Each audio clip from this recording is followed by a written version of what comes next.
इसी बीच एक और बड़ी खबर बता दें, शादी के बाद लड़की ससुराल गई और सरनेम बदला तो नोटिस। बड़ी खबर सुप्रीम कोर्ट की तरफ से फैसला है। सुप्रीम कोर्ट में ममता के बेंच में कहा, पश्चिम बंगाल को चुनाव आयोग निशाना बना रहा है।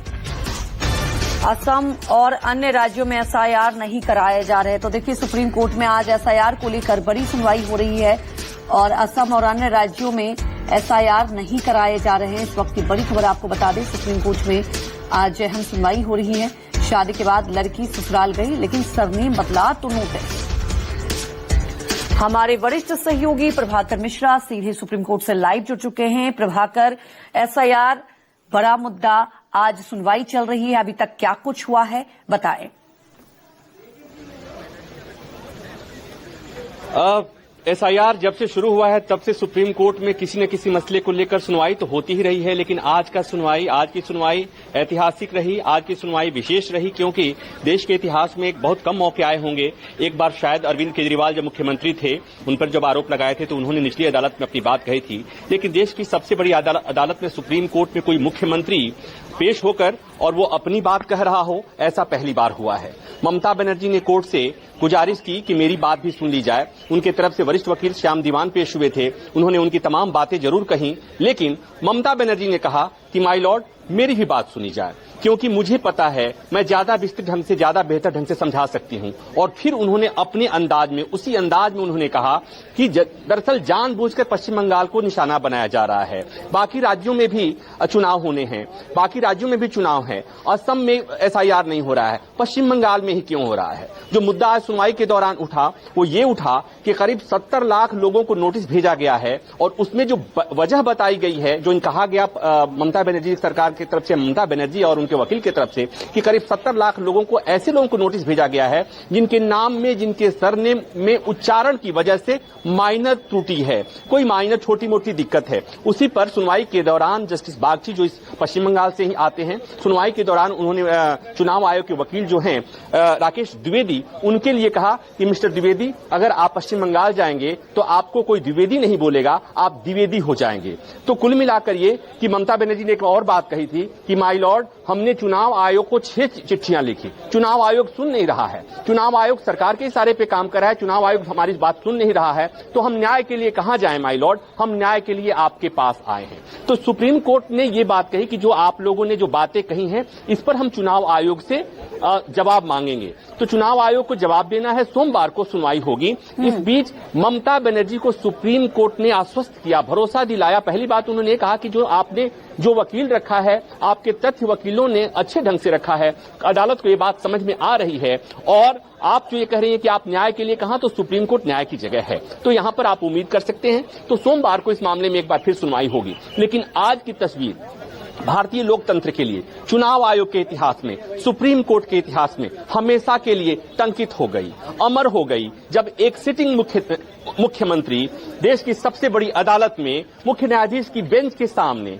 लोकतंत्र के एक महत्वपूर्ण घटक चुनाव आयोग पर आरोप लगा रहा था और देश के सबसे बड़ी अदालत के मुख्य न्यायाधीश ममता बनर्जी को कह रहे हैं कि मैडम ममता, और फिर उन्हें बताने की कोशिश कर रहे हैं। और ममता बनर्जी ये बताने की कोशिश कर रही थी, समझाने की कोशिश कर रही थी, कोर्ट से गुहार लगाने की कोशिश कर रही थी कि माय लॉर्ड, चुनाव आयोग हमारी बात नहीं सुन रहा है, हम शिकायत करें तो कहां करें, न्याय पाएं तो किससे पाएं, न्याय मांगे तो किससे मांगे, इसलिए आप तक आए हैं, मुझे भी बोलने की अनुमति दी जाए, मुझे भी मेरे पक्ष और तर्क रखने की अनुमति दी जाए। तो बहुत जो ममता बनर्जी का तरीका था, स्टाइल होता है, अमूमन वही स्टाइल था जब उनको आपने संसद में सुना होगा। कभी कभी सड़कों पर ममता बनर्जी, चूंकि ममता बनर्जी को पता है, वो एडवोकेट हैं, उन्हें पता है कि अदालत की एक गरिमा होती है, मर्यादा होती है, लेकिन ममता बनर्जी ने खूब दहाड़ते हुए अपने अंदाज में अपनी बात सुप्रीम कोर्ट तक पहुंचाने की कोशिश की है और उनकी आवाज सुप्रीम कोर्ट तक निश्चित तौर पर पहुंच गई होगी। और इसलिए सुप्रीम कोर्ट ने कहा कि हम आप लोगों की शिकायतें, जो आपकी शिकायतें हैं एसआईआर को लेकर,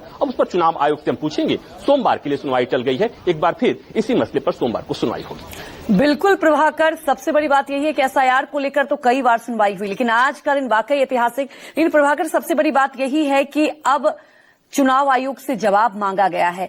लेकिन आज की सुनवाई से यह तो तय हुआ कि कहीं ना कहीं ममता बनर्जी जो लगातार सवाल उठा रही थी और चुनाव भी होना है पश्चिम बंगाल में, तो क्या लगता है आपको कि सोमवार को जो जवाब दिया जाएगा कहीं ना कहीं ममता बनर्जी के लिए एक और आप कह सकते हैं कि जिस तरह से वो मुद्दे उठा रही थी उनको एक और बल मिलेगा, क्योंकि ये बड़ा मुद्दा बना हुआ है एसआईआर पश्चिम बंगाल में चुनाव को लेकर। निश्चित तौर पर देखिए, एसआईआर को लेकर जब बिहार में एसआईआर की शुरुआत हुई और जो आरोप लगे कि किस तरह से लाखों लोगों के नाम काटे जा रहे हैं, मामला सुप्रीम कोर्ट में आया, ठीक उसी तरह की बातें वहां उठ रही हैं जहां पर एसआईआर को लेकर जहां एसआईआर हो रहा है, उत्तर प्रदेश को छोड़कर, क्योंकि उत्तर प्रदेश में वही सरकार है, उसी पार्टी की सरकार है जो केंद्र में सरकार है। लेकिन तमिलनाडु से भी आवाज उठी थी। तो पश्चिम बंगाल में आरोप जो है कि जानबूझ के परेशान किया जा रहा है मामूली त्रुटियों को लेकर। जैसे नाम, ममता बनर्जी ने एक और कोर्ट में एक बात कही थी, उदाहरण देने का समझाने की कोशिश की थी कि माय लॉर्ड, एक डॉक्टर है जिसकी शादी हुई, अपने ससुराल चली गई, उसका सरनेम बदल गया, और जब सरनेम बदल गया तो उसका नाम, उसको नोटिस क्यों जाना चाहिए? तो ये एक उच्चारण की बात, बहुत छोटी छोटी नाम को लेकर गलतियों की बात, तो ये दरअसल वो ये कोर्ट के सामने साबित करने की कोशिश कर रही थी कि ये जो कुछ भी हो रहा है, आंकड़ा बहुत बड़ा है।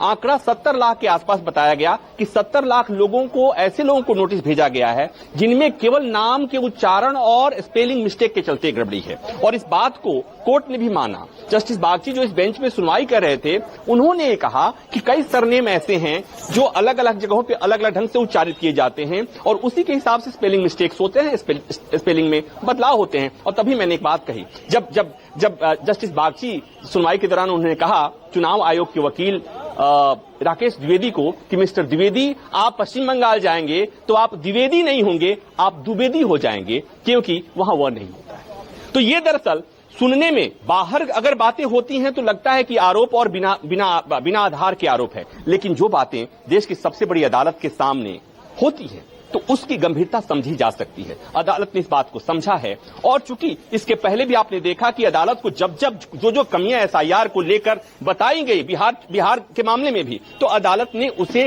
करेक्ट करने की कोशिश की, चुनाव आयोग को निर्देश देने की कोशिश की। और यहां पर भी तमिलनाडु के मामला भी हो, वहां पर भी अदालत सुन रहा है। यहां पर भी अदालत ये भरोसा दिलाने की कोशिश कर रही है कि जो शिकायतें हैं उसे चुनाव आयोग को एड्रेस करना पड़ेगा। ममता बनर्जी की तरफ से एक और बात कही गई कि जो पिछले चुनाव में जो वोटर हमारे थे, जो मतदाता थे, वो उन मतदाताओं के नाम नहीं काटे जाएं जी, इसलिए आधार वही है कि नाम गलत ढंग से नोटिस भेजा जा रहा है और आशंका है कि मनमाने ढंग से उनके नाम काटे जाएंगे। तो सुप्रीम कोर्ट तक ये बात उनकी पहुंच गई है। कोर्ट ने चुनाव आयोग से कहा है कि इस संबंध में जवाब दीजिए, सोमवार को इस पर सुनवाई जी होगी। बिल्कुल, अब सोमवार को सबकी निगाहें रहेंगी। प्रभाकर, हमारे साथ जुड़ने के लिए आपका बहुत बहुत शुक्रिया।